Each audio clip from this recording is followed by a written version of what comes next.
हरिः ओं श्रुतिस्मृतिपुराणानामालयं नमामि भगवत्पादशङ्करं लोकशङ्करम् ॐ नमस्तस्मै भगवते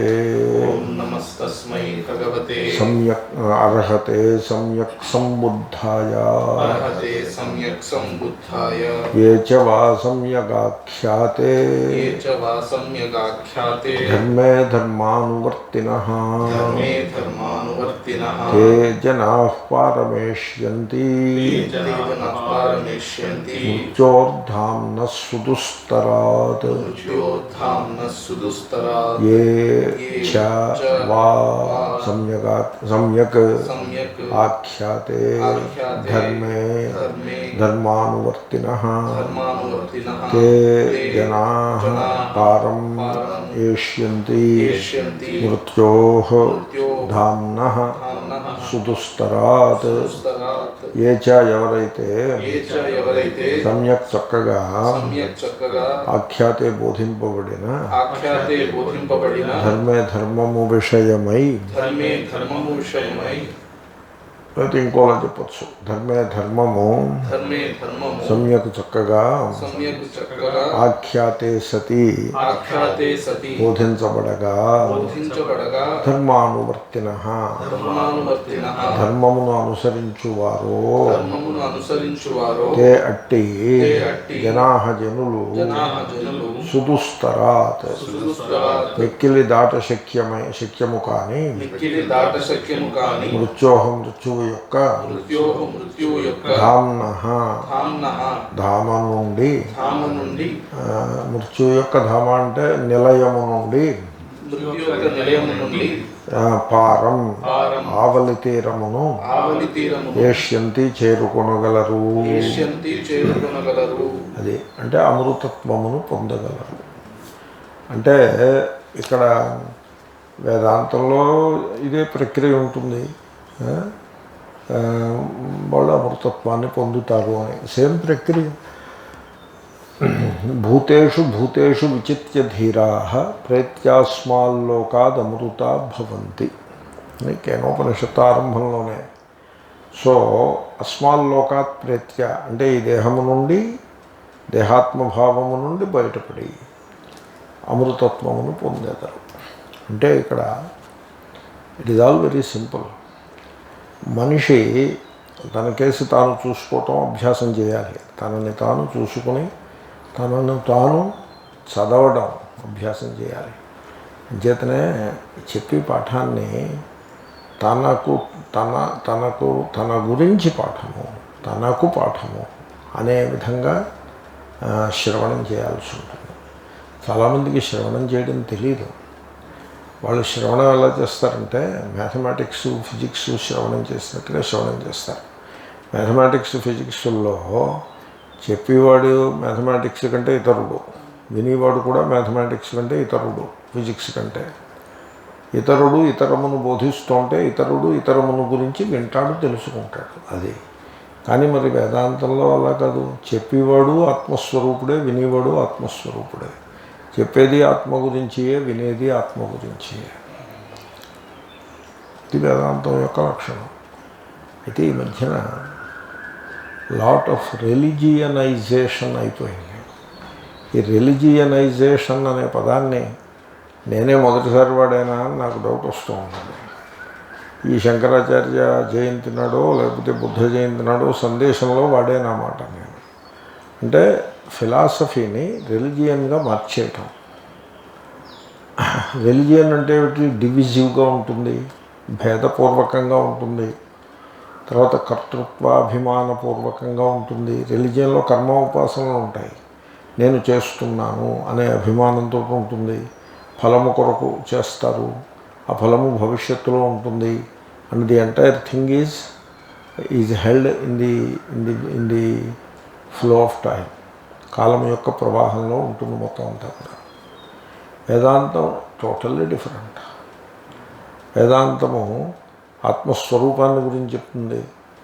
తనకంటే వేరైన దేవతను దేవీ దేవతలను ఉపాసించే పద్ధతులను ఇక్కడ చెప్పరు. ఇది ఆత్మస్వరూపాన్ని గురించి చెప్తుంది. దేవుడు అంటే ఆత్మస్వరూపమే దేవుడు అని చెప్తుంది. ఆత్మస్వరూపం దేవుడు ఎలా అవుతుంది? ఎందుకంటే ఈ దేహము పుట్టి గిట్టేది కదా, ఈ దేహము నేను కదా, నువ్వు కాదు దేహానివి. కాబట్టి ఇప్పుడు నువ్వు నిన్ను స్టడీ చేయటం మొదలుపెట్టాలి. You have to study your self. Okay, you study your self. నిన్ను నీవు స్టడీ చేయటం అంటే నేను దాన్ని ఎక్స్ప్రెస్ చేయటం బహుశా నేను ఎక్స్ప్రెస్ చేయలేకపోతున్నానేమో అని నాకు డౌట్ వస్తుంది. మనుషులు ఎలా చూస్తారంటే మృత్యువు అనగానే దాన్ని ఒక చిన్న డిస్టెన్స్లో పెట్టి పరిశీలిస్తారు. It is not true. We're talking of one's own death. It is not someone else's death. అందుగురించే మృత్యువు గురించి ప్రసంగం వచ్చినప్పుడు జనులు టచ్ అవ్వరు. They are not touched by it. ఎందుకంటే ఒక సేఫ్ డిస్టెన్స్లో పెట్టి ఆ మృత్యువు గురించి వింటూ ఉంటారు. ఇట్ ఈజ్ ఏదో మృత్యువు గురించి చెప్తున్నారనే తప్ప అరే నేను నా యొక్క మృత్యువు గురించి ప్రసంగము అని అనుకోడు. ఆ రకంగా తీసుకున్నట్లయితే అది శ్రవణం అవుతుంది. ఇప్పుడు మృత్యు అనేది ఒకటి ఉన్నది. ఇప్పుడు మనిషి తన కేసు తాను చూసుకున్నప్పుడు దేహము, ఇంద్రియములు, మనస్సు అదొక యూనిట్. దాన్ని ఒక యూనిట్ చేయాల్సి ఉంటుంది. దేహేంద్రియముల సంఘాతము అని దాన్ని ఎందుకు ఒక యూనిట్ చేశారు? అవన్నీ ప్రకృతి యొక్క సంతానము. సత్వరజస్తమో గుణాత్మకమైన ప్రకృతి నుండి ఇవి తయారయ్యాయి. ద ఇవల్యూట్స్ అన్నమాట. దేహము తమోగుణము, ప్రాణశక్తి రజోగుణము, బుద్ధి మనస్సు సత్వగుణము. ఈ మూడింటి కలయిక. అన్నీ అన్నింట్లోనూ ఉంటాయి. అది ఒక యూనిట్. ఆ యూనిట్ పేరు ప్రకృతి. Change is it's nature. మార్పు దాని స్వరూపం, స్వభావము. అది టైం, కాలమునకు లోబడి ఉంటుంది. అది ప్రకృతి. ఆ ప్రకృతి యందు పురుషుడు నివసిస్తూ ఉంటాడు. అప్పుడు ప్రకృతి ధర్మములు పురుషునికి వస్తాయి రావా? అజ్ఞానం చేత వచ్చినట్లు కనబడతాయి తప్ప నిజానికి రావు. అయితే తాదాత్మ్యము అనేది ఒకటి ఉన్నది. అంటే వాస్తవంలో భేదం ఉన్నప్పటికీ భేద సహిష్ణు అభేదాన్ని తాదాత్మ్యము అంటారు. వీడు వాస్తవంలో భేదం ఉన్నప్పటికీ వీడు అభేదాన్ని భావన చేస్తాడు. దేహం వేరు, వీడు వేరు, కానీ దేహమే నేను అనే భావనలో ఉంటాడు. దట్ కైండ్ ఆఫ్ ఐడెంటిఫికేషన్ అనేది చక్కటి ఇంగ్లీష్ వర్డ్. తాదాత్మ్యము అనేదానికి చక్కటి English word identification. Totally identify అయ్యి ఉంటాడు. ఇప్పుడు తమ్ముడికి ఏదో కష్టం వచ్చిందనుకో, అన్న తమ్ముడి పక్షం వహించి ఆ కష్టం ఏదో తనదే అన్నట్టుగా ప్రవర్తిస్తాడు. దట్ ఈజ్ కాల్డ్ తాదాత్మ్యం. ఓకే. అలాగే భర్త భార్యకు వచ్చినటువంటి దుఃఖము తన దుఃఖమే అనుకుంటాడు తప్ప వేరే ఇంకొకళ్ళ దుఃఖం అని అనుకోడు. తాదాత్మ్యం అలా ఉంటుంది. అలాంటిది దేహం విషయంలో ఈ తాదాత్మ్యము మరింత లోతుగా ఉంటుంది. ఈ తాదాత్మ్యాన్ని పురస్కరించుకుని వీడు మృత్యువు కోసం ప్రతీక్షిస్తూ ఉంటాడు. మృత్యువు నన్ను కబళించి వేయును అని ప్రతీక్షిస్తాడు. దీని నుండి ఈ హ్యూమన్ సైకాలజీని మీరు అర్థం చేసుకుంటే వీడు మృత్యు భయంలో బతుకుతున్నాడు అని మనం స్పష్టంగా చూడవచ్చు. ఎందుకంటే మీకు అనేక గాథలు, మీకు పురాణ వాంగ్మయంలో అక్కడ అనేక గాథలు కనపడతాయి. వాడి పేరు త్రిశంకువు, మహారాజు. పైగా వాడేమో దేహముతో స్వర్గానికి వెళ్ళాలని కోరుకుంటాడు. ఏదైనా ఒక కర్మ చేసినట్లయితే, ఒక రిచువల్ చేసినట్లయితే దేహంతో స్వర్గానికి పోవచ్చును అనే బేసిస్ మీద ఆ స్టోరీ డెవలప్ అవుతుంది. ఫైనల్గా స్టోరీ నుంచి వచ్చే సందేశం ఏమిటంటే దేహంతో స్వర్గానికి వెళ్ళడం సంభవం కాదు, ఎంతటి గొప్ప కర్మ అయినా సరే. ఆ రకమైన అమృతత్వము సంభవము కాదు అని ఆ స్టోరీ నుంచి వచ్చేటువంటి ఒక సందేశం. తర్వాత మనుష్యులు ఏం చేస్తూ ఉంటారంటే ఒక ఐడియల్ని సృష్టించుకుంటారు. ఏమిటి ఐడియల్? వాడికి అసలు చావు ఉండదు అనే ఒక ఐడియల్ని సృష్టించుకుంటారు. ఆ ఐడియల్లో వీడు ఫిట్ కాడు, వీడు చావబోతున్నాడు. కాబట్టి వీళ్ళు ఏం చేస్తారంటే they create some stories wear somebody has conquered death. Like మార్కండేయుడు 16 ఏటనే శివలింగాన్ని కౌగిలించుకుని తద్వారా మృత్యువును అధిగమించినాడు అని ఒక అందమైన స్టోరీ ఒకటి పెట్టుకున్నారు. కాబట్టి ఆయన చిరంజీవి, ఇప్పటికే ఎక్కడో ఉంటాడు ఆయన మార్కండేయుడు. అలాగే వీళ్ళకందరికీ బాగా నచ్చినవాడు హనుమంతుడు ఒకడు, ఆయన చిరంజీవి. ఆయన చిరంజీవి అని వాల్మీకి చెప్పినట్టుగా నాకేమీ తెలియదు. ఉత్తరాఖండ్లో ఎవడైనా రాసి పెట్టు ఉంటాడు. ఉత్తరాఖండ్కి వాల్మీకి రాసింది కాదు కదా. అలాగా అశ్వత్థామ చిరంజీవి అని బహుశా భారతంలో రాసి ఉంటారు. భారతము ఇట్ ఈజ్ 1/4 ఎపిక్, 3/4 పురాణ. That is how Bharatam is. Therefore దాంట్లో రాసి ఉంటారు. కాబట్టి దేహముతోటి తాదాత్మ్యాన్ని అట్టి పెట్టుకుని దాన్ని డిస్టర్బ్ చేయకుండా, దాన్ని క్వశ్చన్ చేయకుండా, ఎగ్జామిన్ చేయకుండా తాను దేహముగానే ఉంటూ అమృతత్వమును సాధించటానికి వీళ్ళు ప్రయత్నం చేస్తున్నారని మనకు తెలుస్తూనే ఉంటుంది. ఇవన్నీ కూడా ఈ క్యారెక్టర్స్ ఇవన్నీ కూడా ఆ సైకాలజీ నుంచి వచ్చాయని తెలుస్తూనే ఉంటుంది. తర్వాత ప్రీస్ట్ క్రాఫ్ట్లో దేర్ ఆర్ సర్టెన్ రిచువల్స్. ఆ రిచువల్స్ ఎక్కడి నుంచి వచ్చాయంటే దేహతాదాత్మ్యము, దానిని బట్టి వచ్చేటువంటి మృత్యువు, ఈ పరిస్థితి నుంచి ఆ రిచువల్స్ పుట్టుకొచ్చాయి. నేనే దేహము కాబట్టి దేహమునకు మృత్యు అంటే నాకే మృత్యువు, దీని నుంచి పుట్టుకొచ్చే రిచువల్స్. ఆ రిచువల్స్లో ఒకటి బర్త్డే నాడు ఆయుష్య హోమం చేసుకోవటం. అంటే ఒకప్పుడు వాళ్ళు బర్త్డే అనేది ఎరుగరు. మరి మీరు మీ ఇళ్ళలో మీరు చూసుంటారు, మీ పేరెంట్స్ ఎప్పుడైనా బర్త్డే గురించి అనుకున్నారా? ఎప్పుడైనా మాట వరుసకైనా అనుకున్నారా? లేదు కదా. ఇప్పుడు మీ పేరెంట్స్ అంటే ఇంకా మీరు యూఆర్ యంగర్ పీపుల్, దేర్ఫోర్ మీ పేరెంట్స్ కూడా నాట్ వెరీ ఓల్డ్. వెరాజ్ నేను I'm an old guy and therefore my parents they belong to an earlier generation. నేను ఘంటాపథంగా చెప్పగలను, ఆ రోజుల్లో మొత్తం గ్రామంలో బర్త్డే అని చేసుకున్న వాడిని నేను ఎవరిని ఎప్పుడూ చూడలేదు. నేను ఎరుగనే I will not come across. మా ఊళ్ళో ఒక పెద్ద ధనవంతుడు ఒక ఆయన ఉండేవాడు. ఆయన ఊళ్ళో వాళ్ళందరినీ పిలిచి పార్టీ ఇచ్చాడు ఒకసారి. ఆ పార్టీ ఎప్పుడు ఇచ్చాడు? వాళ్ళ అబ్బాయి ఎస్ఎస్ఎల్సి పాస్ అయినప్పుడు ఇచ్చాడు పార్టీ. అంతే తప్ప బర్త్డే అనే మాట ఎప్పుడు వినలేదు. ఎప్పుడైతే మీకు బర్త్డే కాన్సెప్ట్ లేదో, బర్త్డే నాడు ఆయుష్య హోమము అనే కాన్సెప్ట్ కూడా ఉండదు. తర్వాత ఈ కాలంలో బర్త్డేలు పెరిగాయి, బర్త్డే నాడు ఆయుష్య హోమాలు పెరిగాయి. ఈ వేలం వెర్రి ఎంతవరకు వెళ్ళిందంటే అన్నీ వదిలిపెట్టి సన్యాసం పుచ్చుకున్నటువంటి గురువులు కూడా ఈ వేలం వెర్రిలో పడిపోయారు. నేను చూస్తూ ఉంటాను, సన్యాసులు వేదాంత పాఠాలు చెప్తూ ఉంటారు, బర్త్డేలు చేసుకుంటూ ఉంటారు. అరే నువ్వు చెప్పి పాఠం ఏమిటి? నువ్వు చేస్తున్న పని ఏమిటి? చెప్పి పాఠం ఏమిటి? దేహము నేను కాదు, ఆత్మ అమృతము అని కదా పాఠం చెప్తూ ఉంటా. మరి ఆత్మ అమృతము అంటే అజహ నిత్య శాశ్వత నహన్యతే హన్యమానే శరీరే అని ఇదే కదా పాఠం చెప్పేది. భగవద్గీత మొదలు పెడితే వీళ్ళు భగవద్గీత సరిగ్గా పాఠం చెప్పరు. భగవద్గీత సరిగ్గా పాఠం చెప్తే ఈ కష్టాలు ఉండేవి కావు. వీడు భగవద్గీత కృష్ణుడు అక్కడ కూర్చున్నాడు, నిలబడి విన్నాడా, కూర్చుని విన్నాడా?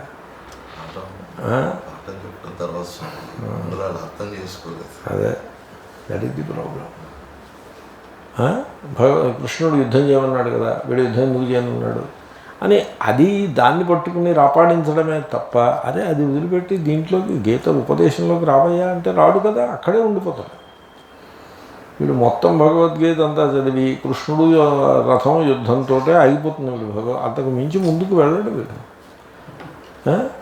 సో నేను పుట్టాను ఒక రోజున అని ఆయుష్య హోమం ఈ ప్రీస్ట్స్ మొదలుపెట్టినటువంటిది. ప్రీస్ట్ అంటే సమాజంలో ఉంటుంది, మొదలుపెట్టారు. దానికి ఈ స్వామీజీలు బలి అయిపోవడం చాలా విడ్డూరం కదా. ఓ స్వామీజీ కారు కొనుక్కున్నాడు. ఆయన కారు కొనుక్కుని ఆ కారుని హనుమంతుడి దేవాలయానికి తీసుకెళ్ళి కారుకి పూజ చేయించాడు, నిమ్మకాయలు పెట్టి, కొబ్బరికాయ కొట్టి. What does it show? So this is how ఆ మృత్యువు ఈ ప్రకృతికి గలదు, ఈ దేహమునకు మృత్యువు కలదు అని. దేహమునకు మృత్యువు అంటే అది నాకే, అనేటువంటి తాదాత్మ్యము నుండి ఆయుష్య హోమము ఇత్యాది ఏ కర్మలు వచ్చాయో చెప్తున్నాను నేను. ఆ తాదాత్మ్యం నుంచి వచ్చిన కర్మలు ఆయుష్య హోమం ఒకటి, షష్ఠి పూర్తి ఒకటి, దాని నుంచే వచ్చింది అది. ఎందుకంటే షష్ఠి పూర్తి అంటే ఉగ్రరథ శాంతి. తర్వాత 70 years వచ్చినప్పుడు కూడా శాంతియే. 80 years మరి ఏదో చేస్తున్నారు, that has something else. So ఇవన్నీ కూడా ఈ రిచువల్స్, ఇవన్నీ ఇన్ రిచువల్స్ చేసి ఎవడైనా మృత్యువుని అధిగమించగలిగినాడా? ఎవడూ అధిగమించలేడు. మృత్యోర్ధామ్న సుదుస్తరాత్. ఇప్పుడు మీరు చూడండి, దీంట్లో పురాణాల నుంచి మొదలుపెట్టి ఆధునిక కాలంలో వేదాంతాచార్యుల వరకు పెద్ద పెద్ద స్వాములు, గురువులు, మతాచార్యులు, ధర్మాచార్యులు అందరూ కూడా ఆ మృత్యువు యొక్క గుప్పిట్లో చిక్కుకుని ఉన్నారు అని మీకు తెలియట్లేదు? దాని ముఖం చూస్తే అర్థం అవట్లేదు. మృత్యోర్ధామ్న సుదుస్తరాత్. ఆ మృత్యు ఏమిటో తెలుసిన? అజ్ఞానమే మృత్యువు. ఎందువల్ల? అజ్ఞానం చేతనే దేహతాదాత్మ్యం వచ్చింది. దేహతాదాత్మ్యాన్ని బట్టి మృత్యు వచ్చింది. లేకపోతే మృత్యు ఎక్కడుంది వీడికి? కాబట్టి ఈ అజ్ఞానం కొనసాగుతున్నంతసేపు, ఈ దేహతాదాత్మ్యము సాగిపోతున్నంత వరకు మృత్యువు సుతరాము దుస్తరముగానే మిగిలిపోతుంది. కానీ ఇక్కడ చెప్పిన బోధలు ఏవైతే గలవో వాటిని నీవు స్పష్టంగా తెలుసుకుని ఆ ధర్మమును చక్కగా చెప్పడమైనది. ఆ ధర్మము ఆత్మయే ధర్మము, తన స్వరూపమే ధర్మము. దాని యందు మృత్యు అనేది లేనే లేదు. ఆ తేడా, ఆ వివేకమును తెలుసుకుని ఎవడైతే ఆ చెప్పిన ధర్మమును అనువర్తిస్తాడో వాడు చాలా తేలికగా ఆ మృత్యువు నుండి బయటపడిపోతాడు.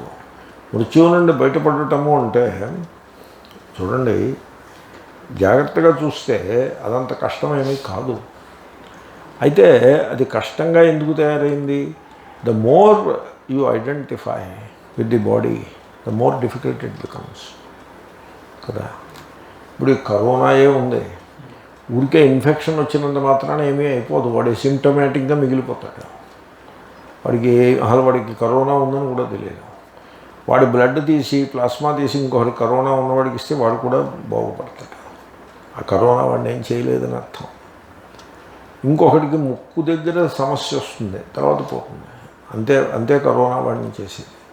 మరొకటికి గొంతు దాకా వెళ్తుంది, అక్కడ సమస్య ఉంటుంది, కొద్ది రోజుల నుండి పోతుంది. మరొకటికి లంగ్స్ దాకా వెళ్ళి కొద్ది రోజులు ఉండిపోతుంది. ఇంకొకటికి లంగ్స్కి వెళ్ళి రక్తంలోకి వెళ్ళిపోయి ఇంక ఐసీయూలో పెట్టేసి వాడికి ఆక్సిజన్లు పెట్టేసి అయినా కూడా వాడు ప్రాణాన్ని పోగొట్టుకుంటాడు. Same corona, the depth makes the huge difference. అలాగే సేమ్ దేహము అందరికీ ఉంటుంది దేహతాదాత్మ్యం. దేహతాదాత్మ్యం లేనివాడు ఎవడు ఉండడు. అయితే ఆ దేహతాదాత్మ్యాన్ని ఏ మేరకు మీరు జయించారు అన్నదాన్ని బట్టి మృత్యుభయము ఆ మేరకు జయించబడుతుంది. దేహతాదాత్మ్యాన్ని మీరు పూర్తిగా జయించినట్లయితే మీరు మృత్యువును పూర్తిగా జయించేసినట్లే. It all boils down to that first steps first అని నేను చెప్తూ ఉంటా. You set right your relation with the body, అంతే. దెన్ విత్ ది మైండ్, అంతే. ఆత్మజ్ఞానం అంటే అలాగే ఉంటుంది. అయితే నేను ఎన్నిసార్లు చెప్పినా ఇలాగే చెప్తూనే ఉంటాను. ఆత్మజ్ఞానము అనేటువంటి ఆ జిజ్ఞాసకే దారి తప్పిందా అని నాకు అనిపిస్తూ ఉంటుంది. ఆత్మజ్ఞానము అంటే ఎలాగ ఉంటుంది? ఆత్మజ్ఞానము అంటే సో ఇప్పుడు బ్రహ్మ జిజ్ఞాస అన్న చోట కూడా శంకరులు, వేరియస్ టీకాకారులు అందరూ కూడా పొరపాటు జరగకూడదు, వీళ్ళు దారి తప్పకూడదు అనే భయంతో అన్నట్టుగా అక్కడ బ్రహ్మ అంటే నువ్వు ఏమిటో అనుకుంటున్నావు, ప్రత్యేక భిన్న బ్రహ్మయ్యాది అని వాళ్ళు హెచ్చరిక చేస్తూ ఉంటారు. ప్రత్యేక ఆత్మ కంటే భిన్నము కాని బ్రహ్మ గురించి చెప్తున్నారు. అంటే ఊరికే మాట వరుసకి బ్రహ్మ అన్నారే కానీ అది ఆత్మజిజ్ఞాసయే.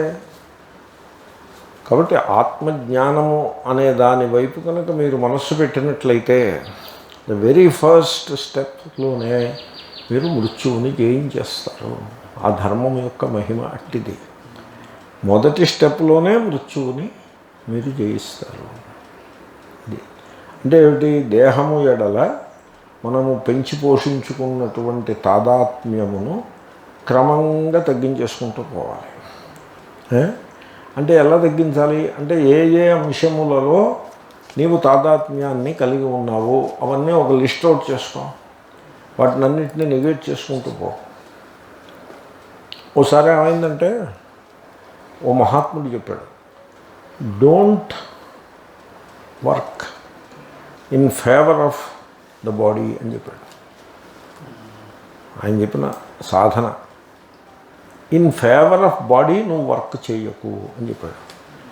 అంటే అర్థం ఏంటి? ఇప్పుడు ఎవడైనా మీద మట్టి వేసాడు అనుకుని వెళ్తుంటే ఇప్పుడు మనం వాడిని అడగచ్చు, ఏమిట్రా ఏం బిహేవ్ ప్రాపర్లీ అని మనం వాడిని దబాయించే అధికారం ఉంటుంది. కానీ in doing so you are working on behalf of the body. Therefore don't do that. నీ దారిని నువ్వు వెళ్ళిపో. అక్కడే నిలబడి ఇంకొంచెం మట్టి వేయించుకోమని కాదు, నీ దారిని నువ్వు వెళ్ళిపో. Don't try to defend. తర్వాత మరైతే దేహానికి అన్నం పెట్టడం ఎందుకు అంటే to take some workout of it. దాన్ని మనం నిర్వహించాలి. ఇప్పుడు చచ్చిపోయే వరకు నిర్వహించాలి. ఆ నిర్వహించడం దుఃఖంతో నిర్వహిస్తారా, సుఖంతో నిర్వహిస్తారా? సుఖంతో నిర్వహించాలి. ఈ దేహం బరువు కాకూడదు. అందుకోసం దానికి అన్నం పెట్టడం, అందుకోసం దానికి మందు వేయడం. తర్వాత తను దేహం పడిపోయిన తర్వాత ఆ దేహాన్ని ఏ విధంగా ట్రీట్ చేయాలి అనే దాని గురించి స్వామి రామసుఖదాస్జీ మహారాజ్ ఎక్ సంత్కి వసీయత్ అనే పేరులో విల్లులో రాసి పెట్టారు. ఆ రాసింది చూస్తే ఆయనకి దేహాభిమానము సున్నా అని మనకి స్పష్టంగా తెలుసుకుంటుంది. ఏ ఏ అంశాలు నేను చెప్తూ ఉంటాను, నేను డైరెక్ట్గానే చెప్తాను. నువ్వు బర్త్డే పార్టీ చేసుకునే అలవాటు ఉందా? ఉంది. మానేసేయి. దేహానికి భోగం కోసం భోజనం చేస్తున్నావా, దేహయాత్ర కోసం భోజనం చేస్తున్నావా? అక్కడ వర్కౌట్ చేసుకోదాన్ని. దేహానికి వస్త్రధారణ దేహాభిమాన పురస్సరంగా ఉన్నదా, లేక దేహం మీద ఒక నిర్లిప్త భావంగా ఉన్నదా? అదొకటి సెటరేట్ చేసుకో. ఈ రకంగా ఎదురువాటితోటి ఒక ఆర్గ్యుమెంట్ చేసేప్పుడు on behalf of the body argue చేస్తున్నావా, లేదా on behalf of the body argue చేస్తున్నాను, స్టాప్ ఆర్గ్యూయింగ్. ఈ రకంగా మీరు ఆత్మధర్మమును చాలా ప్రేమగా అర్థం చేసుకుని అనుసరించుకుంటూ పోతే దేహంతో మీకున్న ఈక్వేషన్ సెటరేట్ అయిపోతుంది. అంటే మీరు మృత్యువును దాటివేసినట్టే. ఇప్పుడే మృత్యువును దాటివేశారు. దేహానికి మృత్యు ఎప్పుడో వస్తుంది, దానికి వచ్చినప్పుడు వస్తుంది. అరే సెయింట్ ఫ్రాన్సిస్ అన్నాడు, ద బ్రదర్ డాంకీ అన్నాడు దేహాన్ని. బ్రదర్ అన్నాడు, డాంకీ అన్నాడు. దాన్ని నువ్వు నిర్లక్ష్యం చేసి ఇండిఫరెంట్ కేర్లెస్గా ఉండి దాన్ని రోగాల పాలు చేయొద్దు హిప్పీల్లాగా. అది కాదు చేయాల్సింది. అంచేతన బ్రదర్ అన్నాడు, డాంకీ అన్నాడు. డాంకీ అంటే అర్థం ఏంటి? Very stupid, very obstinate, very enduring animal. That is what the body is. It is not, దాంట్లో గుడ్ క్వాలిటీస్ ఉన్నాయి. Not only stupid, it is stupid true, but good qualities ఉన్నాయి. ఏమిటి? Enduring, చాలా కష్టపడి పనిచేస్తుంది. దానికి బోల్డంత శక్తి ఉంది. ఆ ప్రాణశక్తి ఉన్నప్పుడు చాలా మంచి పని చేస్తుంది. తర్వాత చాలా కష్టాన్ని సహించగలుగుతుంది. సో ఆ గుడ్ క్వాలిటీస్ని నువ్వు సద్వినియోగం చేసుకో. Don't identify with the body. అలా చేస్తే దిస్ ఈజ్ ది ధర్మ. That is how you have to proceed. ఆ శ్లోకాన్ని అనేక రకాలుగా చెప్పవచ్చు. ఈ పూట ఈ ధోరణి ఇలా పడింది. అది ఏ చ వా సమ్యగాఖ్యాతే ధర్మే ధర్మానువర్తినః తే జనాః పారమేష్యంతి మృత్యోర్ధామ్నః సుదుస్తరాత్ కృష్ణం ధర్మం పరిత్యజ్య శుక్లం సేవేత పండితః గృహాదగేహతాం ప్రాప్య వివిక్తే యత్ర నో రతిః. ఆ యోగ సూత్రాలు తీసి ఆ సూత్రం పైకి తీసి మీకు చెప్పే ప్రయత్నం చేస్తాను. మళ్ళీ క్లాస్కైనా ఆ సమాచారం తీసే ప్రయత్నం చేస్తాను. ప్రస్తుతానికి మనం ఈ శుక్లధర్మము కృష్ణధర్మము అనే మాటల్ని అర్థం చేసుకునే ప్రయత్నం చేద్దాము. కృష్ణధర్మం అంటే బ్లాక్ ధర్మ, డోంట్ ఫాలో ఇట్. శుక్లధర్మం అంటే white dharma, you follow it. Okay, శుక్లధర్మానికి డెఫినేషన్ ఏం చెప్పాడంటే బుద్ధుడు,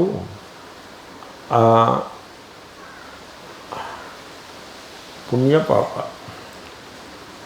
ముదిత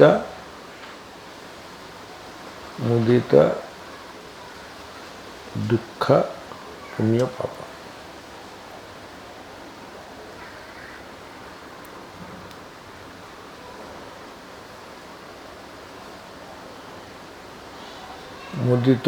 ముదితోపేక్షాణం భావనాతశ్చిత్త ప్రసాదనం అనే సూత్రం వస్తుంది. సుఖ దుఃఖ పుణ్యపాపానాం ముదిత కరుణ మైత్రీ ఉపేక్షాణం భావనాతశ్చిత్త ప్రసాదనం. అదేనా సూత్రం? యోగ దర్శనం సాధన పాదం అంటే రెండవ పాదంలో ఉంది.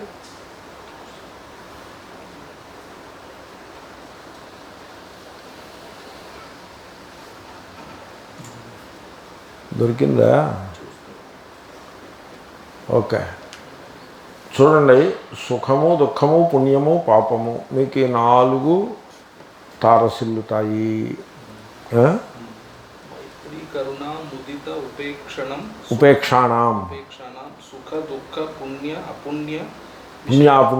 పుణ్యాపుణ్య విషయాణం భావనాతః చిత్తప్రసాదనం. అది సూత్ర. కీప్ ద సూత్ర. మీకు 4 కనపడతాయి ఈ లోకంలో. 4 కనపడతాయి. ఏమిటి? కొంతమంది సుఖంగా ఉన్నారు, కొంతమంది దుఃఖంగా ఉన్నారు. ఇక్కడ పుణ్యకర్మ జరుగుతోంది, అక్కడ పాపకర్మ జరుగుతోంది. ఈ 4 కనపడతాయి. అవునా? ఇంకా అంతకంటే ఏం కనపడతాయి లోకంలోనూ? కుటుంబంలో కానీ లేకపోతే సమాజంలో కమ్యూనిటీలో కానీ నీకు ఇతరులలో ఏం కనపడతాయి? సుఖ దుఃఖములు పుణ్యపాపములు కనపడతాయి. కనబడ్డప్పుడు నువ్వు వాటి విషయంలో నీ స్పందన ఎలా ఉండాలో తెలుసిన? ఎదరవాడు సుఖంగా ఉంటే వాడితో స్నేహం చేయి, అసూయపడద్దు. స్నేహం అది కృష్ణధర్మం. కృష్ణ. ఈర్ష్య పెడితే కృష్ణ, మైత్రి పెడితే శుక్లధర్మం. ఎదరవాడు దుఃఖంలో ఉన్నాడు, కరుణ దయ చూపించు, శుక్లధర్మం. సంతోషపడితే పార్టీ చేసుకుంటే వాడు నాశనం అయిపోయాడు, వీడు పార్టీ చేసుకున్నాడు అనుకో, అది కృష్ణధర్మం అవుతుంది. తర్వాత వాళ్ళు పుణ్యకర్మ చేసుకుంటున్నారనుకో, నువ్వు అసూయపడవద్దు. ఏం చేయాలి? ముదిత, చాలా సంతోషించాలి. వాళ్ళు పుణ్యకర్మ చేస్తుంటే సంతోషించాలి. తర్వాత వాళ్ళు పాపపు పని చేస్తున్నారనుకో, అప్పుడేం చేయాలి? ఉపేక్ష చేయమన్నాడు.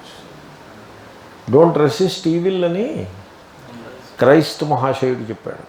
Don't resist evil. ఈవిల్ని రెసిస్ట్ చేయమని మహాత్ములు చెప్పరు. వీళ్ళు ఈ మధ్యకాలంలో ఇలా మొదలుపెట్టారు. ఈవిల్ని ఇప్పుడు 2 పక్షాలు ఉన్నాయండి. ఈవిల్ని రెసిస్ట్ చేయాలా అక్కర్లేదా? 2 పక్షాలు ఉన్నాయి. నేను ఈ 2 పక్షాలు మీ ముందు పెట్టడం తప్ప నేనేమి జడ్జిమెంట్ నేనేం పాస్ చేస్తాను? ఈవిల్ ఉంది, రెసిస్ట్ చేయటమా చేయకపోవడమా అని 2 పక్షాలు ఉన్నాయి. అది మనం ఉడికే బండగా ఏదో రూల్ పెట్టుకుని పాటిస్తామంటే వర్కౌట్ కాదు. ఫర్ ఎగ్జాంపుల్, ఎవ్రీవేర్ మీరు ఈవిల్ని రెసిస్ట్ చేయలేరు. అన్ని సందర్భాల్లోనూ ఈవిల్ని మీరు రెసిస్ట్ చేయలేరు. కాబట్టి ఈవిల్ని రెసిస్ట్ చేసేస్తానని తీర్మానం చేసుకుంటుంటే ఏమవుతుంది, మీరు ఫెయిల్ అయిపోతారు. తర్వాత కొన్ని సందర్భాల్లో మీరు రెసిస్ట్ చేసే ప్రయత్నం చేస్తే ఘర్షణలో పడిపోతారు, భయంకరమైన ఘర్షణలో పడిపోతారు. కొన్ని సందర్భాల్లో మీరు ఈవిల్ని రెసిస్ట్ చేసి విజయాన్ని పొందితే మీకు అహంకారం పెరిగిపోతుంది, నేను ఎంతకు మొనగాడినాను. కాబట్టి ఎలా చూసుకున్నా ఈ రెసిస్టింగ్ ఈవిల్ అన్నది ఇది ఒక సమస్యే ఎలా చూసుకున్నా. దీంట్లో మరి కొన్ని సందర్భాల్లో మనం ఈవిల్ని అంటే మీరు ఒక సందర్భాన్ని, ఒక హైపోథెటికల్ సిచ్యువేషన్ క్రియేట్ చేసి నువ్వు ఎలా బిహేవ్ చేస్తావు అని అలాగే నన్ను మీరు కార్నర్ చేసి ప్రయత్నం చేస్తే ఐ కెనాట్ హెల్ప్ ఇట్. ఇప్పుడు నేను అలా నడిచి వెళ్తుంటే ఎవడో ఓ అమ్మాయి మీద చేయి చేసుకోబోతున్నాడు, ఓ లేడీ మీద మిస్బిహేవ్ చేస్తున్నా. ఏ తప్ప అలాగా లేడీ మీద మిస్బిహేవ్ చేస్తావు, డోంట్ డూ దట్. 108కి ఫోన్ చేస్తా, జాగ్రత్త. ఏమిటనుకుంటున్నావు, you are not suppose to will treat a lady అని నేను అన్నాను అనుకోండి, వాడు భయపడి తగ్గచ్చు. It may happen. So probably you should do that. దాన్ని నేను ఈవిల్ రెసిస్టెన్స్ కింద నేను తీసుకోవటం లేదు. నేను trying to help a person in difficulty అని నేను అనుకుంటున్నాను. వాడిలో ఉండే ఈవిల్ని రెసిస్ట్ చేయడం అంటే ఏమిటి, వెళ్ళి వాడితో కొట్లాడితే అది ఈవిల్ రెసిస్టెన్స్ అవుతుంది. I do not consider it as resisting evil. I consider it as helping A person in distress. నీకు చేతనైతే నువ్వు ఆ హెల్ప్ చేయాల్సి ఉంటుంది.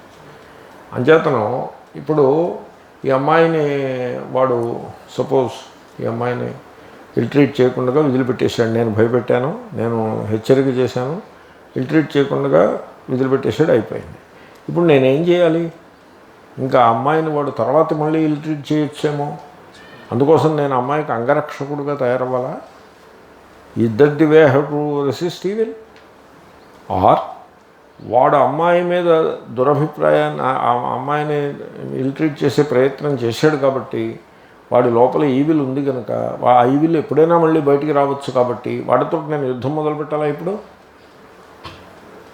Can I remove evil from the society that way? కాబట్టి నాకు అర్థం కాలేదు, మీరు ఆలోచించండి. హెల్పింగ్ ఏ పర్సన్, కష్టంలో ఉన్న మనిషికి సహాయం చేయటం వేరు, ఈవిల్ని రెసిస్ట్ చేయటం వేరు. ఈవిల్ని రెసిస్ట్ చేయొద్దని మహాత్ముడు చెప్పారు. దాంట్లో సమ్ ప్రాక్టికల్ పాయింట్ ఉంటుంది, లేకపోతే ఎందుకు చెప్తారు అలాగా? ఓ వాక్యం ఉన్నది, ధర్మో రక్షతి రక్షిత అని. దాన్ని మీరు సరిగ్గా అర్థం చేసుకోవాలి, దాన్ని మీరు మిస్ఇంటర్ప్రిట్ చేయకూడదు. ధర్మో రక్షతి రక్షిత సంస్కృతంలో, ఆ భాషలో కొన్ని పదాలకు ఒక విశిష్టమైన అర్థం ఉంటుంది. ఇప్పుడు లోకాన్ జయతి అంటాడు, స్వర్గం జయతి అంటాడు, సువర్గం లోకం జయతి అంటాడు. అంటే వీడు స్వర్గలోకం మీదకి గదాను కత్తి పట్టుకుని వెళ్ళి కొట్లాడిద్ది ఏదో చేశాడని కాదు దాని అర్థం. అక్కడ సువర్గం లోకం జయతి అంటే వీడు పుణ్యకర్మను చేసి స్వర్గలోకం తనకు లభించినట్లుగా చేసుకున్నాడు, పొందినాడు అని అర్థం. అక్కడ జయ శబ్దానికి అర్థం అంత మాత్రమే. మీరు దాన్ని లిటరల్గా దాన్ని లిటరల్గా వెళ్ళి ఏదో కొట్లాడినట్టుగా, ఈ పురాణ కథల్లో కొట్లాడినట్టుగా అది పెట్టుకోకూడదు. అర్థమైందండి? ఈ పురాణ కథలు కల్పితములు, వాటి వెనకాల సింబాలిజం ఉంటుంది, లేకపోతే అవి రిడిక్యులస్గా ఉంటాయి. ఇప్పుడు స్వర్గాన్ని ఎవడు తయారు చేసి పెట్టాడు? విష్ణువు పెట్టాడు. విష్ణువుకి కావలసిన వాడు ఇంద్రుడు, విష్ణువు యొక్క సోదరుడు. ఈ రాక్షసుడు వీడు వెళ్ళి స్వర్గం మీద యుద్ధం ఎలా చేస్తాడు? రాక్షసుడు అంటే వీడు అసలు దుష్టుడు కదా. దుష్టుడిని భగవంతుడు ఎక్కడో మూల పడేసెట్టు పెట్టాలి తప్ప వాడికి ఇన్ని శక్తులు ఎక్కడి నుంచి వస్తాయి? కాబట్టి ఈ స్టోరీలోకి మీరు వెళ్ళొద్దు. దెర్ఫోర్ మీకు పాయింట్ తెలిసిందా? సువర్గం లోకం జయితే అంటే అక్కడ జయించుట అంటే వెళ్ళి కొట్లాడడం అని కాదు. అలాగే రక్షించుట అంటే అక్కడ రక్షించుట అంటే తాను చక్కగా పాలించుట అని అర్థం. ధర్మో రక్షతి రక్షిత, ధర్మము రక్షింపబడినదై అంటే నేను ధర్మాన్ని నా జీవితంలో చక్కగా పాలిస్తే అది నన్ను రక్షిస్తుంది అని అర్థం. నువ్వు ధర్మో రక్షతి రక్షిత అని చెప్పి ఇంకోటి మీదకి యుద్ధానికి వెళ్ళమని దాన్ని ఆ వాక్యాన్ని ఆ రకంగా ఇంటర్ప్రిట్ చేయటం, అక్కడ రక్షించడం అంటే కత్తిపుచ్చుకు రక్షించడం కాదు, తాను ఆచరించుటయే రక్షించుట అని అనబడినది. ఇక్కడ ఏదో కష్టంలో ఉన్న అమ్మాయిని వీడు హీరో వెళ్ళి రక్షించేయడని అలాగంటిది ఏమీ లేదు ఇక్కడ కదా. కాబట్టి డోంట్ రెసిస్ట్ ఈవిల్ అని ఉంది. క్రైస్తు మహాశయుడు అలా చెప్పాడు. తర్వాత రాముడు కైకేయి విషయంలో ఎలా ప్రవర్తించాడు? ఆవిడని రెసిస్ట్ చేశాడా? భరతుడు రెసిస్ట్ చేశాడా? రాముడు రెసిస్ట్ చేశాడా? లేదు. మంథర విషయంలో శత్రుఘ్నుడు రెసిస్ట్ చేశాడు. రాముడు రెసిస్ట్ చేశాడా? లేదు. రాముడు ఈవిల్ని రెసిస్ట్ చేయలేదు. మరి యుద్ధం చేశాడు కదా అంటే తన ధర్మముగా యుద్ధం చేశాడే తప్ప ఈవిల్ని రెసిస్ట్ చేస్తున్నానన్నట్టుగా నాకు ఎక్కడా కనపడలేదు. మనం అతను క్షత్రియ ధర్మాన్ని పాలిస్తున్నాడేమో అని నేను అనుకుంటున్నాను. ఈవిల్ రెసిస్టెన్స్ అన్నది చేయరది, మహాత్ములు చేయరు. కాబట్టి పుణ్య వచ్చినప్పుడు మనం ముదిత అవుతాము, పాప వచ్చినప్పుడు ఉపేక్షిస్తాము అని పతంజలి మహర్షి చెప్పాడు, బుద్ధుడు చెప్పాడు. శుక్లధర్మము ఇది శుక్లధర్మం. దీనికి ఆపోజిట్ కృష్ణధర్మం అవుతుంది. ఎవరైనా సుఖంగా ఉంటే మనం ఈర్ష్యపడడం, వాళ్ళైతే వాళ్ళ సుఖాన్ని చెడగొట్టే ప్రయత్నం చేయటం, ఎవరైనా దుఃఖంగా ఉంటే పండగ చేసుకోవటం, ఎవరైనా పుణ్యకర్మ చేసుకుంటూ ఉంటే దానికి ఆటంకమును కలిగించడం, లేకపోతే దానికి ఏదైనా విఘాతమును చేసే ప్రయత్నం చేయటం, లేదా ఈర్ష్యపడటం, వాడు పుణ్యం సంపాదించేస్తున్నాడని. ఎవరైనా పాపం చేస్తుంటే వెళ్ళి దానికి అనుమోదం తెలపడం, వాళ్ళది జాయిన్ అవ్వడం, ఈ విధంగా చేస్తే అది కృష్ణధర్మం అవుతుంది. ఇది శుక్లధర్మము, అది కృష్ణధర్మము. మీరు కృష్ణధర్మాన్ని విడిచిపెట్టండి, శుక్లధర్మాన్ని పాటించండి.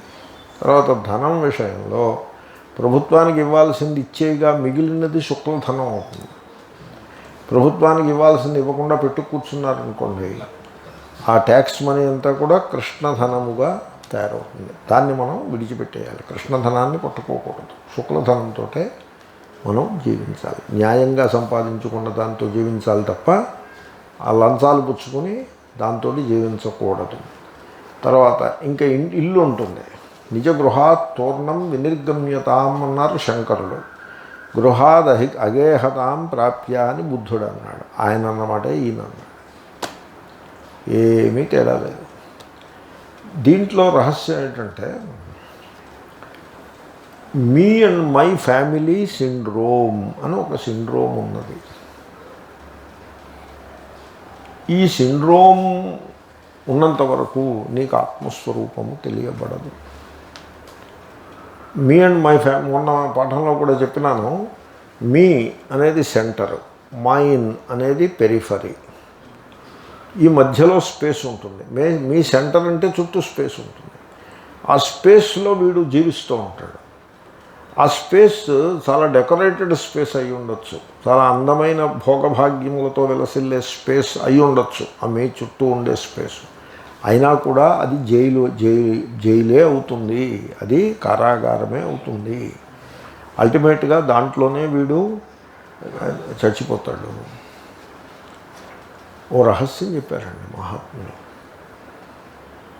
వృద్ధాప్యము, ముదిమి ధనవంతుణ్ణి నిర్ధనుణ్ణి సమానంగా ట్రీట్ చేస్తుంది అని చెప్పారు.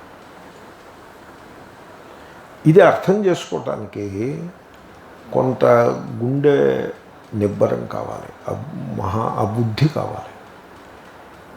మనకేమనిపిస్తుంది, ఇప్పుడు మీరు ఈ కోవిడ్-19 రోగగ్రస్తులను ఆ మంచం మీద పడుకోబెట్టి ఇటు తిప్పుతుంటే మీరు టీవీలో చూస్తుంటారు.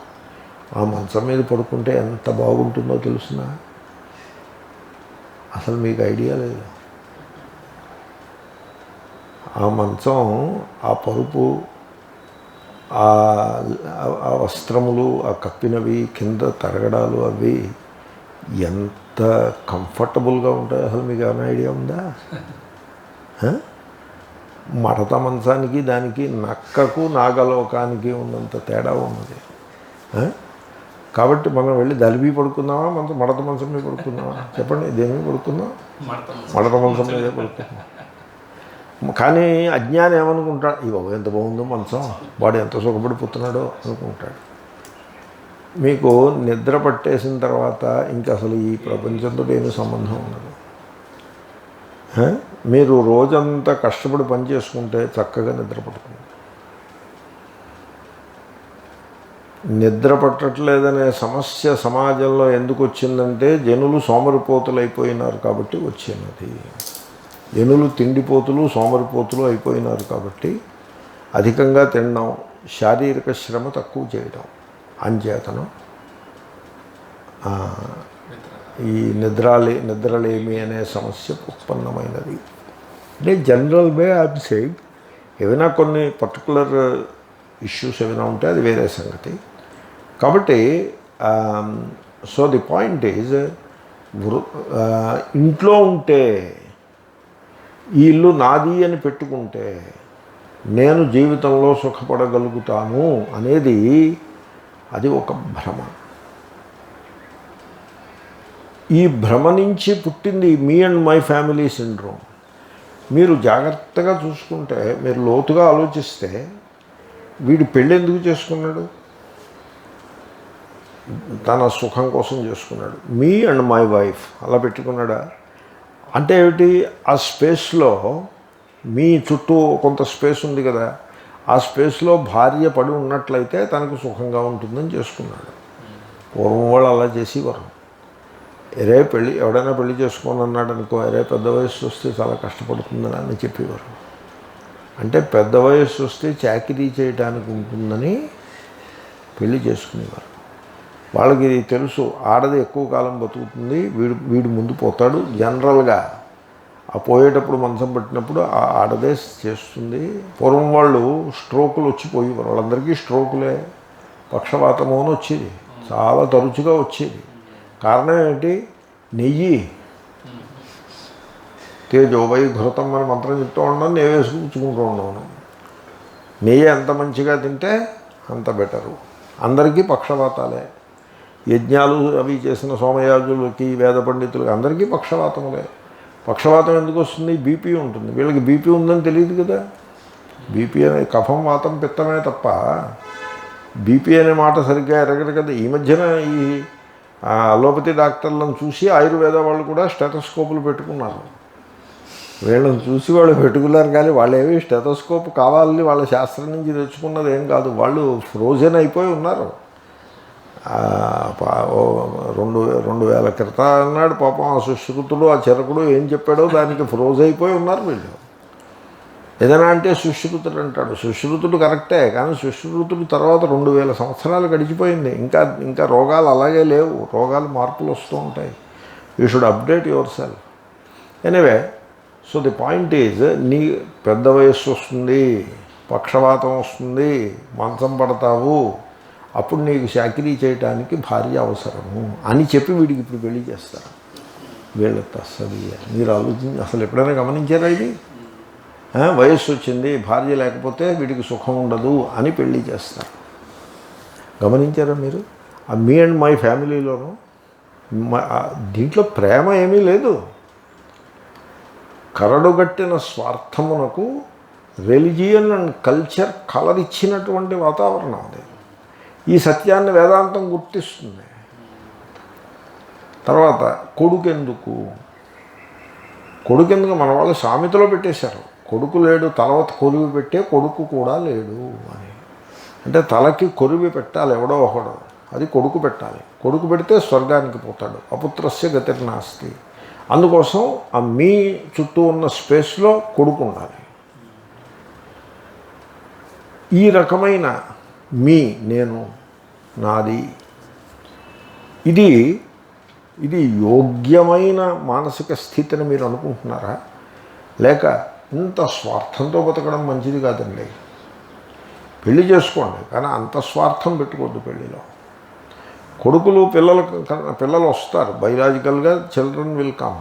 వాళ్ళని మీరు పెంచి పెద్ద చేయండి, కానీ అంత స్వార్థం పెట్టుకోవద్దు. అంత స్వార్థం పెట్టుకోవద్దు. సొంత ఇల్లు కట్టుకునే ఇంట్లో ఉండు, కానీ ఆ ఇల్లు నాది, మీ అండ్ మైన్ అనే సిండ్రోమ్లో భాగంగా దాన్ని పెట్టుకోవద్దు. ఈమె నా భార్య అని అలా ఫిక్స్ పెట్టుకోవద్దు. వీడు నా కొడుకు అనే ఫిక్సేషన్ పెట్టుకోవద్దు. ఇది నా ఇల్లు అని నువ్వు ఫిక్సేషన్ పెట్టుకోకు. ఈ మీ అండ్ మై సిండ్రోమ్ నుంచి మీరు బయటపడండి. భార్య ఉంటుంది, ఆమె యందు ప్రేమను చూపించు. కొడుకు ప్రేమించు, వాడిని పైకి తీసుకొచ్చి పెద్దవాడిని చేసి వాడిని స్వతంత్రుడిగా తయారు చేయి.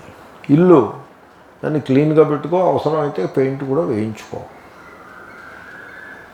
ఓకే, అవసరమైతే రిపేర్ ఏదైనా అవసరమైతే చేయించుకో. అంతే తప్ప భార్య, పుత్రుడు, ఇల్లు, పుత్రదార గృహాదిషు వీటిని ఆ మీ అండ్ మైన్ సిండ్రోమ్లో భాగంగా పెట్టుకుని కూర్చున్నావు నువ్వు. It is not a good formula for Shukladharma or Atmadharma. It's not a good formula. మీరు ఆ రకమైన స్పిరిట్లో తీసుకోవాలి దాన్ని. లేదండి మేము వానప్రస్థం చేస్తాము అంటే ఏమిటి, పెద్ద వయసు వచ్చిన తర్వాత ఇంకా పిల్లల్ని వాళ్ళ కుటుంబాలని పట్టుకుని వేలాడడం కాకుండా మేము ఎక్కడికో ఏదో ఆశ్రమానికి దేనికో వెళ్ళి, లేకపోతే ఓల్డ్ ఏజ్ హోమ్కో ఎక్కడికో వెళ్ళి అక్కడ ఏకాంతంగా, మేము ఓల్డ్ ఏజ్ హోమ్ని మజ్బూరీలో వెళ్ళడం కాదు, ఇంట్లో ఉండగలిగి కూడా ఒక ఆశ్రమానికి వెళ్ళడం. ఇప్పుడు ఆశ్రమాల వాళ్ళు ఓల్డ్ ఏజ్ హోమ్లు నడిపిస్తున్నారు,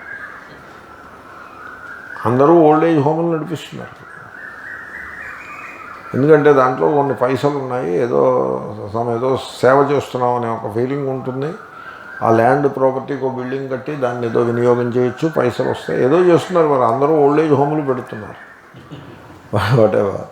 కాబట్టి వానప్రస్థ జీవితము గడపవలెను. నా ఇల్లు, నా వాకిలి, నా భార్య, నా పిల్లలు అనేటువంటి ఆ బంధాలన్నింటినీ విడిచిపెట్టి నువ్వు సన్యాసం తీసుకోగలిగితే తీసుకో. సన్యాసం వద్దులండి, అది కష్టం, వానప్రస్థంగా ఉండు. కనీసం కొంత నా ఇల్లు, నా పిల్లలు, నా మనవాళ్ళు ఈ గోల విధులు పెట్టి తన భార్య మైత్రీభావంతో, ప్రేమభావంతో ఆమె కొంత సేవ చేస్తూ ఆమె చేత కొంత సేవ చేయించుకుంటూ ఉండు.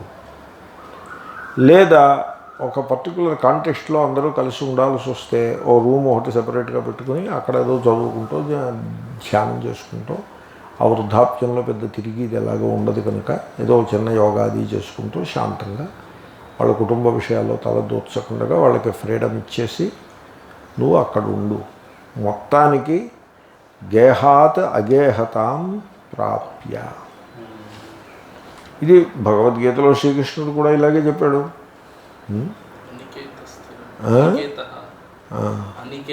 అనికేత స్థిరమతి, అనికేత అని చెప్పాడు. అక్కడ కింద భాష్యకారులు ఏం చెప్పారు, ఎత్ర క్వచన శాయీచ, ఎక్కడో ఒకటి పడుకో, ఏనకేనాపి చాషిత, ఏదో ఒకటి తిను, ఏనకేనచిద్ ఆచ్ఛిన్న, ఏదో ఒకటి కట్టుకో, తందేవా బ్రాహ్మణం విదుహు, వాడు బ్రాహ్మణుడని పెద్దలు చెప్పినారు. దేవతలు అలా చెప్పినారు, దేవతలు అంటే మహర్షులు అలా చెప్పినారు. కాబట్టి ఈ విషయాన్ని అందరూ సమానంగా చెప్పారు. ఇది మీ అండ్ మైన్ సిండ్రోమ్, లేకపోతే me and my family syndrome. ఈ సిండ్రోమ్ భారతదేశంలో చాలా ఎక్కువ. ఎంత ఎక్కువ అంటే ట్యాక్స్ కడితే నాకు మీ అండ్ మై ఫ్యామిలీకి నష్టం వస్తుందేమో అని ట్యాక్స్ కట్టడం. Me and my family syndrome ఎంత వికటంగా తయారైందంటే ప్రభుత్వ భూమిని ఆక్రమిస్తాడు, ట్యాక్సులు కట్టడు, బ్లాక్ మనీని పెంచి పోషించుకుంటాడు, ఇవన్నీ చేస్తాడు. ఈ మీ అండ్ మై ఫ్యామిలీ సిండ్రోమ్లో పడి మనిషి చేసే అధర్మాలన్నిటికీ మీ అండ్ మై ఫ్యామిలీ సిండ్రోమే మూలమునందు గలదు. దాని నుంచి మనం బయటపడాల్సి ఉంటుంది. తర్వాత ఏకాంతవాసము చేయమన్నాడు. ఏకాంతవాసం గురించి మనం కొంత చెప్పుకున్నాము. ఏకాంతవాసము వివిక్తే, శుచి అయిన ప్రదేశంలో ఉండమన్నాడు. వివిక్తే అంటే వివిక్త దేశ సేవిత్వం, అదే మాట చెప్తాడు ఈయన కూడా అదే చెప్తున్నాడు, గీతలో చెప్పినట్టే. వివిక్తము అంటే శుచి అయిన ప్రదేశంలో ఉండమన్నాడు. అంటే నీకు పేపర్ కొనుక్కోవాలంటే, పేపర్ చదవాలనిపిస్తే కొనుక్కుని చదువు, అంతేకాని క్లబ్కు వెళ్ళి చదవకు. ఎందుకంటే క్లబ్లో వాళ్ళు పేకటాది ఆడుతూ ఉంటారు, తాగుడో అది తాగుతూ ఉంటారు. అక్కడ కూర్చొని పేపర్ చదవడం ఎందుకు?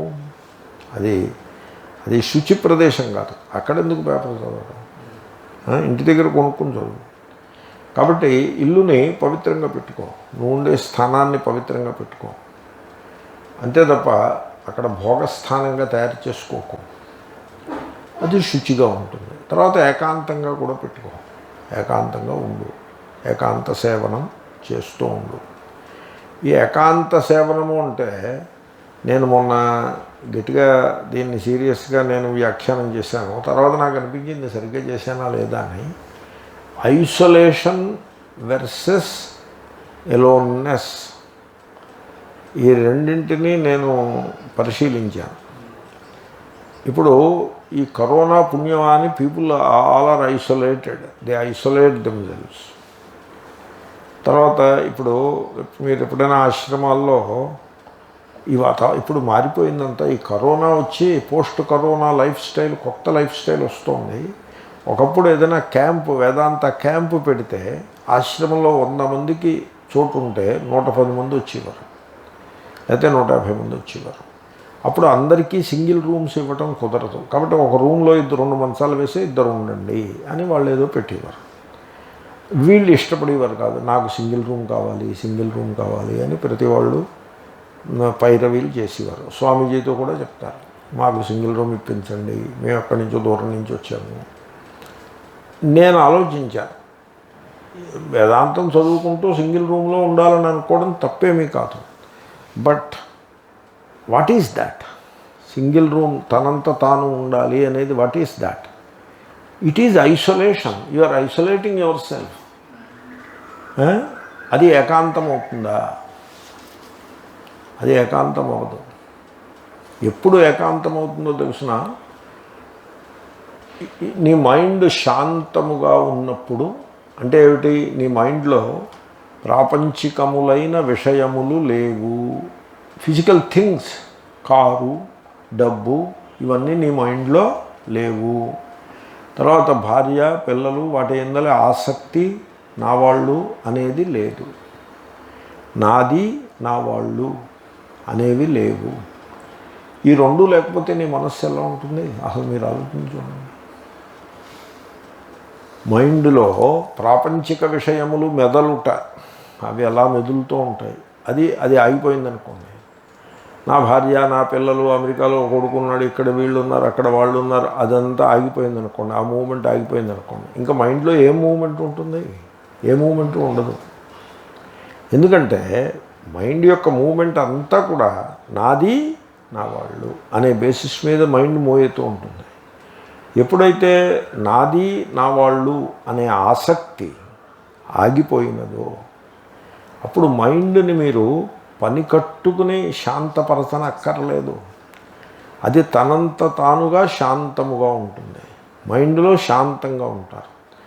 అదే టైంలో పక్కన ఎవడైనా ఉన్నాడనుకోండి, వాడేదో మాట్లాడి మళ్ళీ మీ శాంతిని భంగం చేస్తారు. కాబట్టి మీరు సింగిల్గా ఉంటారు. మీరు సింగిల్గా ఉంటూ మనస్సు శాంతంగా ఉంటుంది. అది ఏకాంతము అంటే. బుద్ధుడు ఎక్కడికో నడిచి వెళ్తున్నాడు. వేసవి కాలము, దాహం వేసింది. దాహం వేస్తే మంచినీళ్ళు సరిగ్గా సీసాల్లో మంచినీళ్ళు పెట్టుకుని వెళ్ళి రోజులు కావు అవి. అక్కడెక్కడో మంచినీళ్ళు ఎక్కడ వెళ్తే అక్కడే తాగుతారు. కొంతసేపు వెయిట్ చేస్తారు కూడా అవసరమైతే. ఊరు చేరాక తాగుతారు. అయితే అక్కడ ఒక దూరంలో, కొద్ది దూరంలో ఒక జలాశయం కనపడింది. బుద్ధుడు చెట్టు కింద కూర్చుని శిష్యుడితో కొన్ని మంచినీళ్ళు తెచ్చిపెట్టమని చెప్పాడు. అయితే వాళ్ళే ఆఫర్ చేశారు, మహాత్మా కూర్చొని మేము మంచినీళ్ళు తెచ్చిపెడతాం. వెళ్ళారు. సరిగ్గా అదే సమయానికి పెద్ద గాలి వచ్చి ఆ జలాశయం అంతా కూడా కలిచివేసినట్లు అయిపోయి ఆ నీరు కొంచెం మురికిగా ఉన్నది. ఆ మాట వచ్చి బుద్ధుడికి తాగడానికి ఆ మురికి నీళ్ళు ఎలా ఇస్తారు? ఆ మాటే చెప్పారు. నీరు కొంచెం మురికిగా ఉందండి, గాలి వచ్చింది అంటే బుద్ధుడు అన్నాడు, గాలి తగ్గినట్లుందా? తగ్గింది. అయితే ఇక్కడే కూర్చోండి, అరగంట సేపు కూర్చోండి అన్నాడు. అరగంట సేపు అందరూ కూర్చున్నారు. అరగంట అయిన తర్వాత ఆయన అన్నాడు, ఇప్పుడు వెళ్ళి చూడమన్నాడు. అప్పుడు వెళ్ళి చూస్తే నీరు స్వచ్ఛంగా ఉంది. ఆ మురికి అంతా కిందకి దిగిపోయింది. అప్పుడు దాన్ని పాత్రలో తీసుకొచ్చి ఆయనకి ఇచ్చారు. ఆయన తాగారు. అప్పుడు ఆయన చెప్పారు, మనస్సు శాంతమవుటకు మనమేమీ ప్రయత్నం చేయనక్కర్లేదు. నో రతి, ఎక్కడైతే కామనలు ఆసక్తులు లేవో ఆ మనస్సు తనంత తానే శాంతమైపోతుంది. ఆ నీటిలో ఉండే మురికి పోవడానికి వీళ్ళు ఏం ప్రయత్నం చేశారు?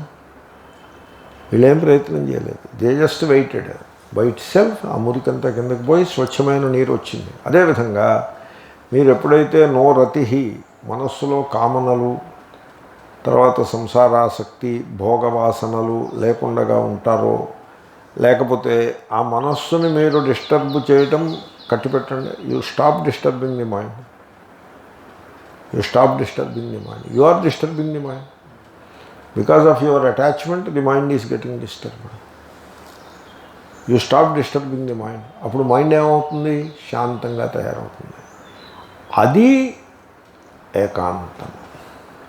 మనస్సు శాంతంగా ఉండడము ఏకాంతం. అంతేగాని తలుపు వేసేసుకుని 2 సెల్ ఫోన్లు పెట్టుకుని వీటితో కొట్లాడి వాడితో కొట్లాడి అలాగ రోజంతా ఈ సెల్ ఫోన్ల మీద అల్లరి చేస్తూ కొట్లాడుతూ ఉంటే అది ఏకాంతం అవుతుందా? అది ఐసోలేషన్ అవుతుంది. దేర్ఫోర్ ఏకాంతవాసము అనేదాన్ని సూక్ష్మంగా అర్థం చేసుకోవాలి. అంచేతనే వివిక్తే యత్ర నో రతి, రతికి ఆసక్తి అని ట్రాన్స్లేట్ చేయాల్సి ఉంటుంది. ఈయన ఎలా ట్రాన్స్లేట్ చేశారు?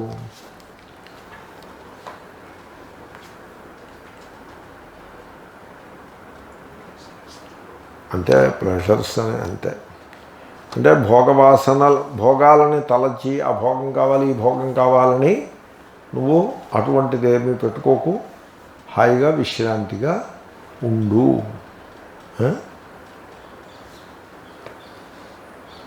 శాంతం, మనస్సుని డిస్టర్బ్ చేయడం మానేసి నీవు ఏకాంతవాసం చేసుకుంటూ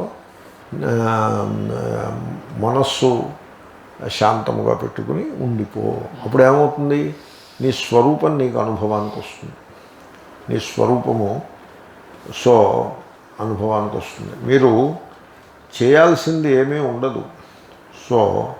మీరు ఎప్పుడైతే మనస్సు శాంతంగా ఉంటుందో ఆ శాంతమైన మనస్సుతో స్వరూపమును మీరు పరిశీలించుకుంటారో, ఎంక్వైరీ, ఆత్మవిచారం చేసుకుంటారో, అప్పుడు మీరు మీ లోపలనే సత్యమును ఆవిష్కరించుకునేదారు. సత్యమునకే మరో పేరు దేవుడు. సత్యమునకే ఇంకో పేరు ప్రేమ. మీరు ప్రేమభావంతో ఉంటే అదే సత్యము. మీరు దేవుడు అంటున్నారే, ఆ సత్యము యొక్క ఆవిష్కారమే దేవుని దర్శనము. ఆ విధంగా ఉండాలి అని శ్లోకం. ఓకే, ఇది ఓపెన్ ఎండెడ్గా ఉంటుంది, క్లోజ్ ఎండెడ్గా ఉండదు, ఓపెన్ ఎండెడ్గా ఉంటుంది. ఆ సత్యమును ఆవిష్కరించుకోవాలేము. అలాగే మరి వేదాంతం అంటే అలాగే ఉంటుంది. అంతేగాని ఫార్ములాలాగా ఉండదు. ఈ ఫార్ములాలు ఉంటాయి చూడండి, మొత్తం అన్నీ సెటిల్ చేసేస్తాడు, ఇంకేది మీకు వదిలిపెట్టడం, అన్నీ సెటిల్ వామే భూమి సుత అది ఒక శబ్దచిత్రం ఇచ్చేస్తాడు. ఎడం వైపు ఏమో సీతాదేవి ఉన్నది, కుడివైపు లక్ష్మణుడు ఉన్నాడు, హనుమంతుడు పాదాల దగ్గర కూర్చున్నాడు, పాదాల దగ్గర ఎడం వైపు కూర్చున్నాడు, కుడివైపు కూర్చున్నాడు, అది కూడా చెప్పేస్తాడు. ఏది మీరు మీ ఇమాజినేషన్కి వదిలిపెట్టాడు, అంతా కవర్ చేసి ఫుల్ పిక్చర్ ఇస్తాడు. అలా ఉండదు వేదాంతం అంటే.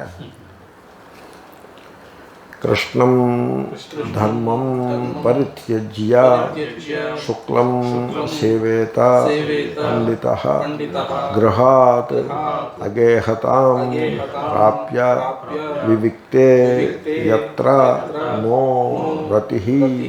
కృష్ణం ధర్మం, నల్లని ధర్మమును అనగా ధర్మము రూపములో ఉండే అధర్మమును, లేదా అధర్మముతో కూడిన ధర్మముతో కూడిన అధర్మమును. ఇక్కడ విధేయం ధర్మం గనక అధర్మముతో కూడిన ధర్మమును పరిత్యజ్య విడిచిపెట్టి శుక్లం ధర్మం శుక్లధర్మమును పండిత పండితుడు సేవేత సేవించవలెను. లేకపోతే సేవించేవాడు పండితుడు. అలాగే ఇటు అటు కూడా ఓకే, గృహాత్ ఇంటి గృహము నుండి గృహము నుండి అగేహతాం అగేహతాం గృహము లేనివాడు అనే స్థితిని గృహము లేనివాడు అనే స్థితిని ప్రాప్య పొంది.